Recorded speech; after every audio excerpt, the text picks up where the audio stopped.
Bienvenue à la troisième séance de notre étude. Une vie motivée par l'essentiel. Savez-vous que vous avez été fait pour les relations?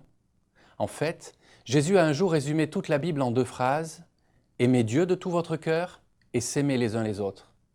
La semaine dernière, nous avons analysé le premier objectif, qui est d'aimer Dieu. Cela s'appelle l'adoration. Aujourd'hui, nous allons analyser le deuxième objectif de Dieu pour votre vie, apprendre à aimer les autres. Dieu est amour et il veut que vous appreniez à aimer comme il aime. Il a donc créé un laboratoire sur Terre où nous pouvons nous exercer à nous aimer les uns les autres. Cet endroit s'appelle l'Église et la tâche consistant à apprendre à s'aimer les uns les autres s'appelle la communion fraternelle. La vie chrétienne, c'est bien plus que croire. Cela veut dire aussi appartenir. Dieu veut que vous fassiez partie de sa famille, de l'Église. Et ensemble, nous allons voir comment construire le genre de relation qui assure une communion profonde, satisfaisante et pleine de sens avec les autres. Le mot grec correspondant à la communion dans la Bible est le mot koinonia.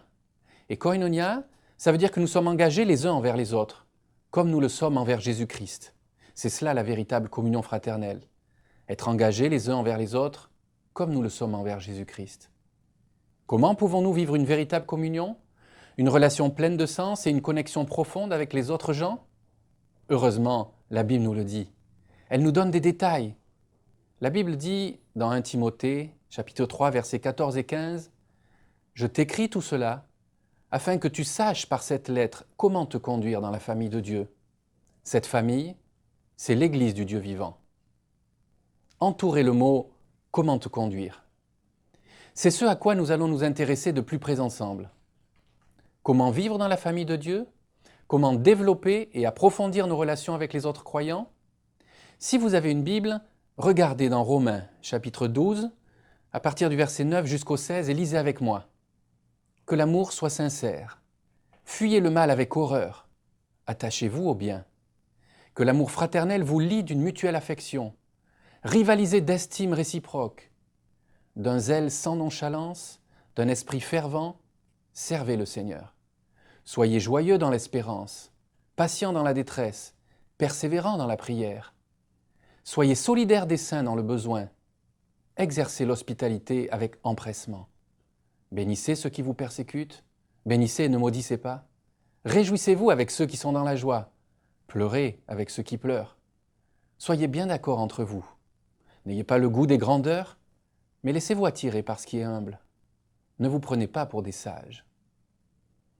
Ce passage nous montre nombre de caractéristiques de la véritable communion.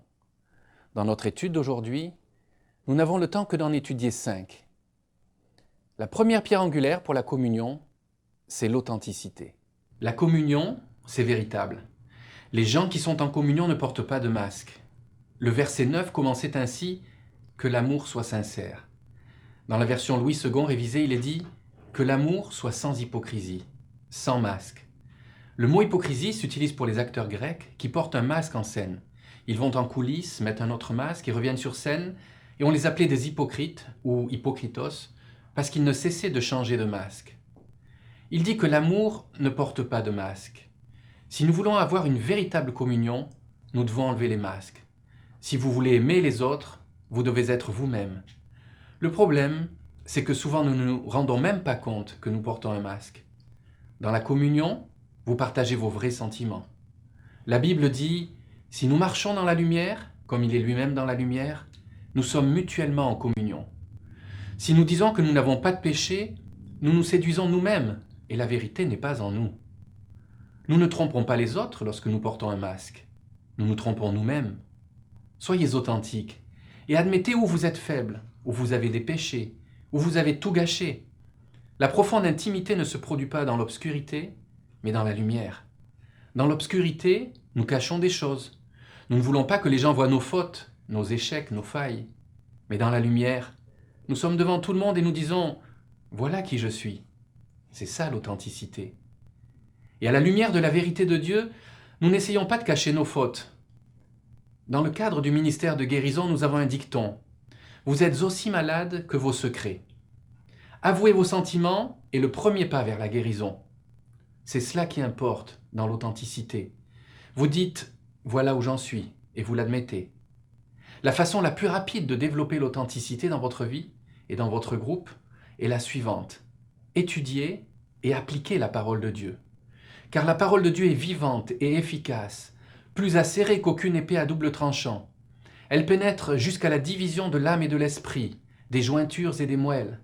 Elle est juge des sentiments et des pensées du cœur. Il n'y a aucune créature qui soit invisible devant lui. Tout est mis à nu et terrassé.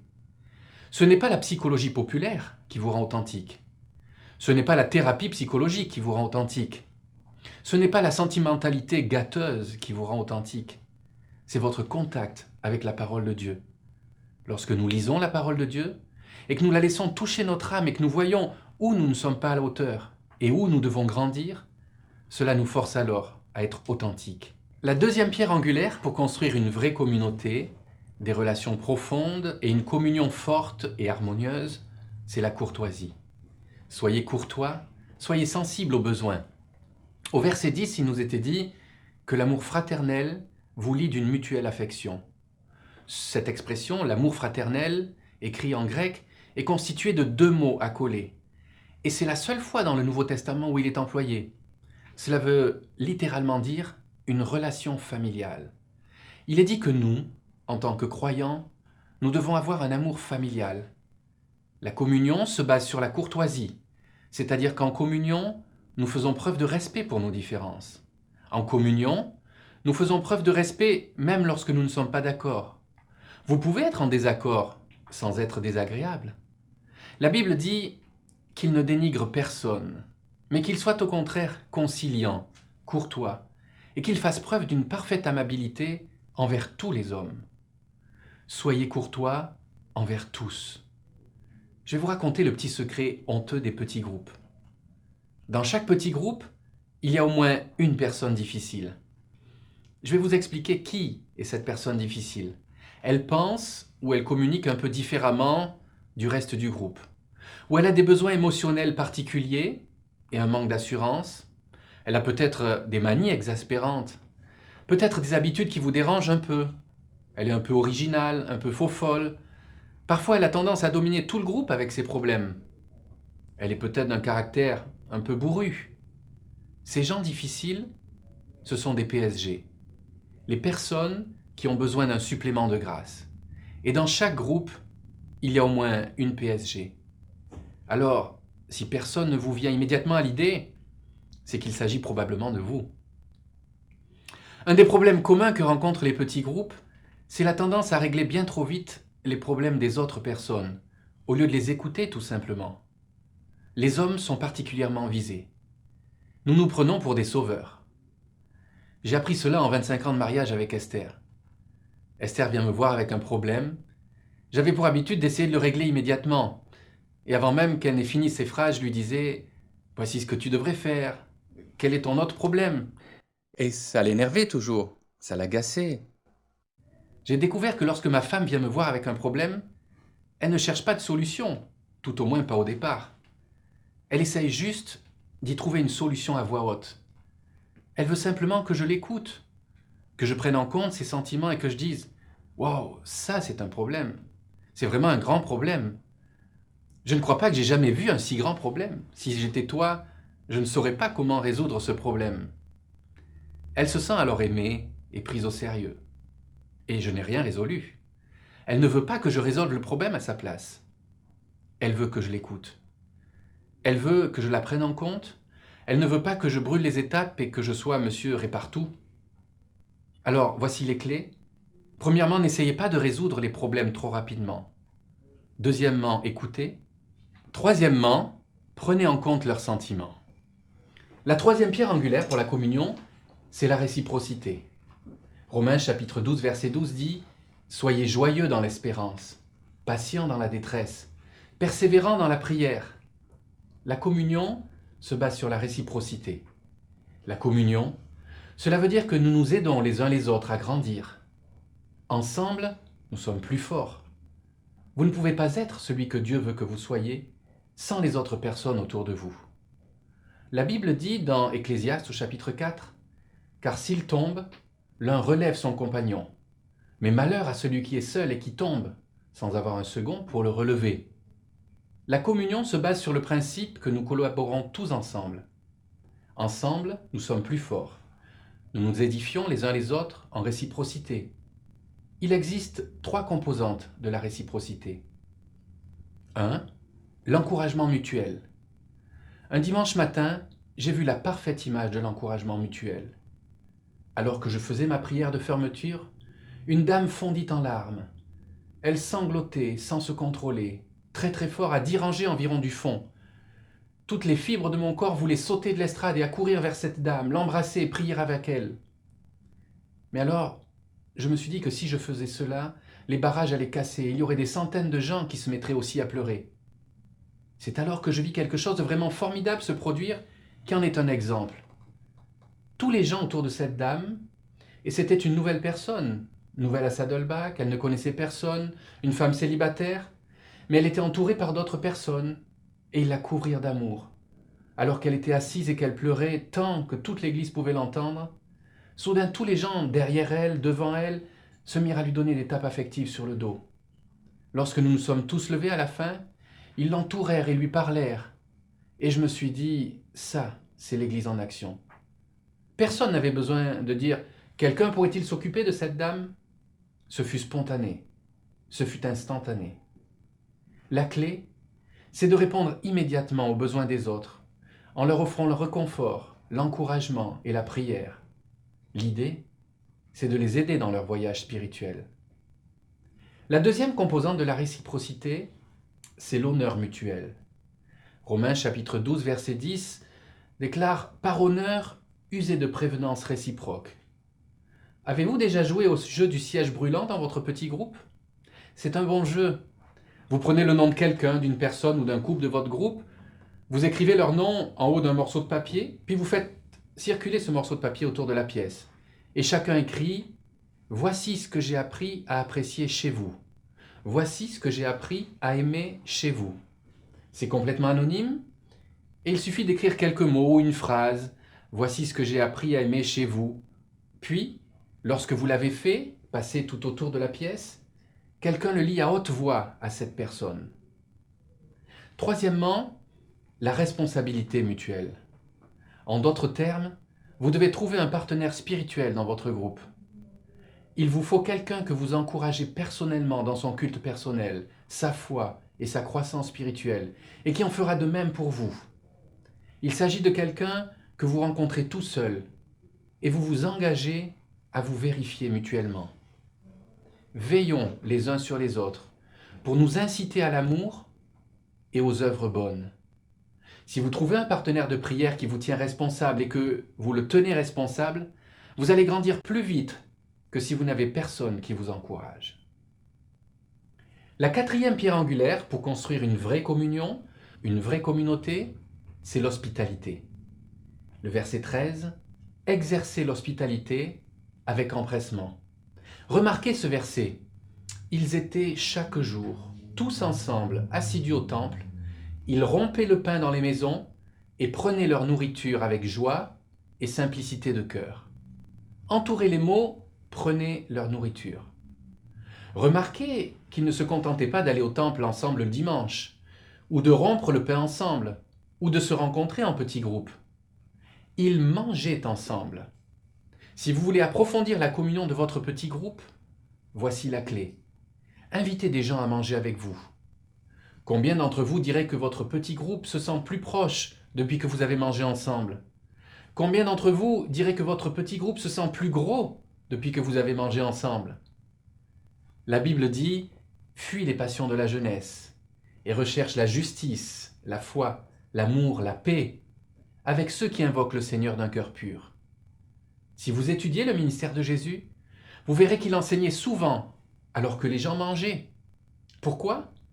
Parce que quand les gens mangent, ils sont détendus. Et lorsqu'ils sont détendus, ils sont plus ouverts. Leur garde est basse, ils ont moins peur, ils sont plus sensibles à la communication. Il vous suffit de passer du temps avec les gens avec lesquels vous voulez développer une relation. Il ne suffit pas de se rencontrer régulièrement et que ce soit la seule fois que vous voyez. Vous devez vous rencontrer en dehors et vous amuser ensemble. La cinquième et dernière pierre angulaire pour la communion, c'est l'unité. Le verset 16 dit « Soyez bien d'accord entre vous. N'ayez pas le goût des grandeurs, mais laissez-vous attirer par ce qui est humble. Ne vous prenez pas pour des sages. » Que voulons-nous dire lorsque nous parlons d'unité? L'unité se compose de deux éléments. Le premier, c'est l'unité des objectifs. Pas l'unité de personnalité. Il est possible d'avoir une unité sans uniformité. Dieu veut-il que nous soyons tous les mêmes? Non. Dieu veut-il que nous soyons unis? Oui. 10 fois dans les 5 premiers chapitres du livre des Actes, il est dit « Ils étaient d'un commun accord, ils étaient unis, ils étaient tous ensemble, ils étaient d'un seul cœur, d'un seul esprit. » Actes est un flagrant exemple d'une église pleine de puissance. Toutes sortes de miracles se produisent dans le livre des Actes. Nous aurons la force du livre des Actes dans nos églises lorsque nous aurons l'unité du livre des Actes.